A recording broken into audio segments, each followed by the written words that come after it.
Magandang umaga at maligayang pagbabalik sa Katambay Official Vlog. Dito tayo ngayon sa may Evangelista Street kasama ang Task Force Special Operation Team Alpha. Siyempre sa pangunguna ng ating magiting na Hepe Mr. Joey Furio, Team Leader Sir Michael Balosina. Ito yung van nakaparada dito sa may kalsada, kaya ito tinitikitan na po. Ayan ni Sir Salvador yun. So bawal na bawal po pumarada rito sa Evangelista Street, no? Talagang laging kino-complain itong kalsada na to. Yan, kasama rin po natin ang Sidewalk Clearing Operations Group, syempre sa pangunguna ni Sir Richard Apoderado. So pinapapunas na yung mga tarpaulin.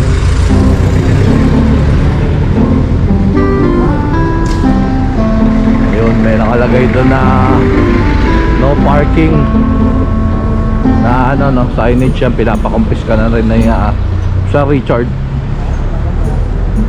Dito sir, allow sila mag-parking dito. Setback.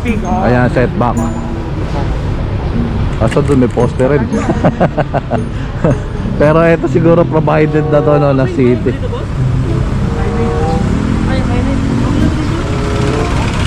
Ayan, okay lang pumarada dyan, no. Magulo lang, no, kasi ito may poster rin ng Meralco. Tapos ito poster rin ng Meralco. So yun, tara mga katambay, larga. Magandang umaga, magandang umaga ulit at maligayang pagbabalik sa Katambay Official Vlog. Ayan, ito pinapatikitan ni Sir Richard. Si Sir, obstruction din. Bawal magtinda rito, no. Ayan, ito Dallas Street, ito. Tapos ito naman Evangelista, no. Ayan po papuntang Arnaiz Street, yung kantong-kantong yon, no. Arnaiz Street. Ito naman po papuntang EDSA.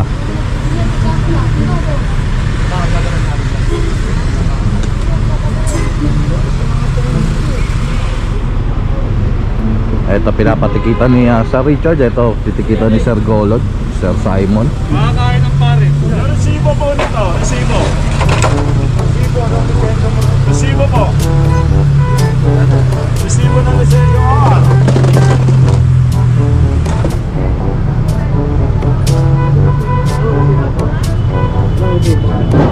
Anong resibo? Yung OR. Hindi ako nagkakamali.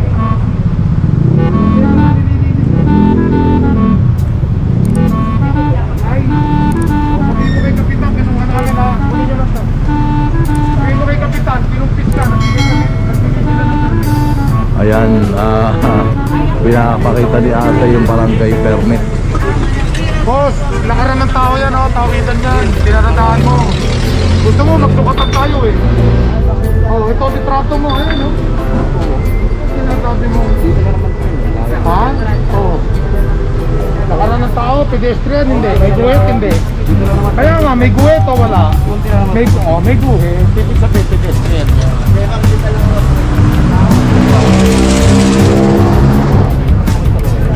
Ano? Hindi ba ibang lista naman po? Evangelista? Ha? Buong Pasay kami. MMDE kami. Yan, nakakatwiran pa na hindi naman daw tong lugar na to, no, tong kalsada na to. Hindi yung Evangelista lang nasakop namin. Buong Metro Manila po sakop namin. Ayan, kung wala rin naman siguro tong business permit. Titinda kayo, nasa pedestrian. Excuse me, Sir Richard, ano po yung pinapakita kanina nila, ma'am? Barangay clearance na pinayagan daw nilang magtinda sa pedestrian at sa sidewalk. Wala pong ganun. Wala pong ganun. Opo. Kapeki, ha? Kaya nga. Para pong ganito, ganito. Kaya license number po nakalagay. Ano po yun? Importante yun. Ano po, ata, hindi ko nabigay sa akin ganyan eh. Nangyana. Violet po yan, violet po yan. Ay po, violet yan. May resibo yun. Resibo po yan.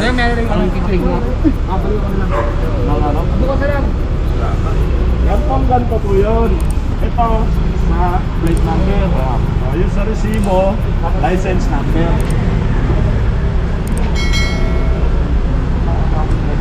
Wala? Sige po.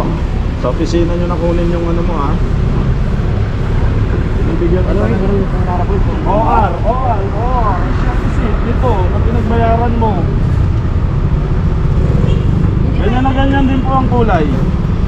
Doon nyo po makikita ko magkano yung Hindi na, sir. Ito yung sir.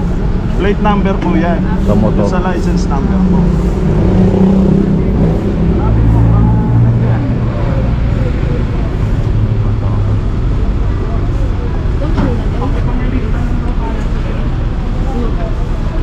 Kasi ibang lista lang po yun. Wala na po walang gawin.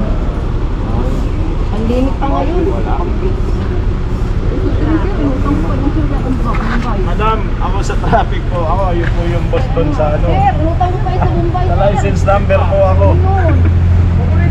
Sir Simon, ano yung importansya nung resibo ng ano sa lisensya? Makikita po natin dito kung talagang urig or Ah. kayo nasa bangketa, bawal. So kailangan Saka importante lagi rin po yun. mag-asawa to. Lagi mag-asawa. Kailangan yung OR niya laging kasama Bit nito. din. Yun, hindi ko alam yun. No? Hindi namin pinapayagan. Ayun, hindi natin alam yan. Ako hindi ko nadadala yung OR ko. Kailangan pala, dala-dala ko rin. Yun, bawal pala yun. Buti, hindi tayo nahuhuli. namin, hindi ko kami pang evangelista lang. Limit ka ngayon, sir. Pagirap, sir. Upahan lang kami. Hindi nga po kami pang evangelista lang. Para sa alam ninyo, para alam nyo rin po. Wala kayong mga awa.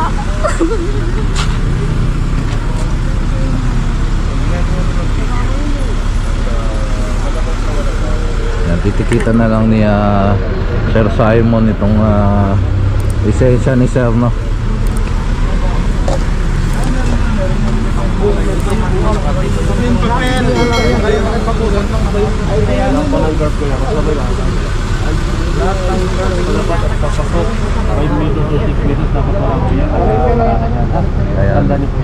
Ayan, tama nga si Sir Bal, no?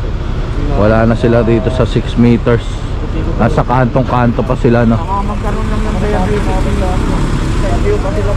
Yung ganito, sir, kailangan din ng business permit, no? Dapat kasi sanitary po yun eh. Opo. Pagkain pa rin eh. Oo. We're talking of sanitary dyan. Siyempre, papakain sila in public. Oo. So sa ibabaw mo ilagay, ibabaw ng tricycle. Ayan. Wala silang business permit din dito.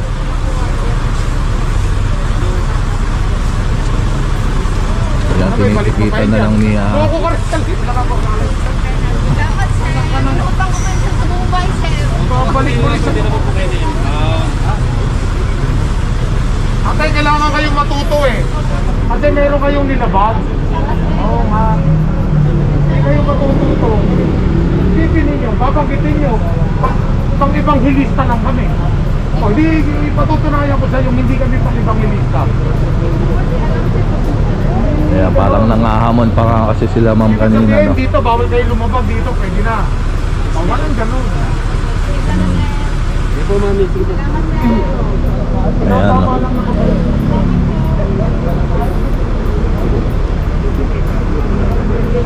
Kung ano, sir, saan ang dapat pwestuhan nila? Kasi ito kantong-kanto. Oo, definitely. Tulad niya, nagparap sila sa barangay clearance. Sana Opo. doon na rin sila magtanong. Hindi sila pwedeng nandun sila sa main thoroughfare. Oo. Tapos tulad niya, no, nagtitinda sila, nasa pedestrian, nasa Oo. pawikan. Tapos yung gamit nila, nasa sidewalk. Tapos babangkitin sa amin, pang main thoroughfares lang daw ang MMDA. Hindi yung totoo. So, barangay dapat- Tama natin. Barangay dapat sila Barangay, magtanong ng mag-provide sila, oo. tamang pwesto. Kasi dapat dyan meron silang property na kumbaga hindi sila nakaka-obstruct sa pedestrian, sa road. Opo. Yun ang dapat silang pwestuhan. Ayan. Ngayon, barangay ang unang makakaalam doon kasi sila taga dito. Opo. Dapat nga meron silang vacant lot na pwede silang doon pumwesto. Pwesto. Yung mga ano ba tawag, yung mga project ng barangay, Oo, kasi- livelihood. Ipin mo, kakain sila sa karsada. Mm. Di ba? Pakakainin Pandemic nila pa. ang tao sa karsada. Mm-mm. Di ba? Meron lang mamaya yung uncontrolled na sasakyan dyan, di ubos lahat ng kumakain. Opo. Ayan, nakikita na po ni Sir Golod, Sir Simon. So ayan, tara mga katambay, magbabalik ang Katambay Official Vlog. Please kindly like, comment, share, and subscribe. At pakihit nyo na rin ang notification bell para updated ka. Mabuhay kayo lahat hanggang gusto nyo. God bless everyone and peace out.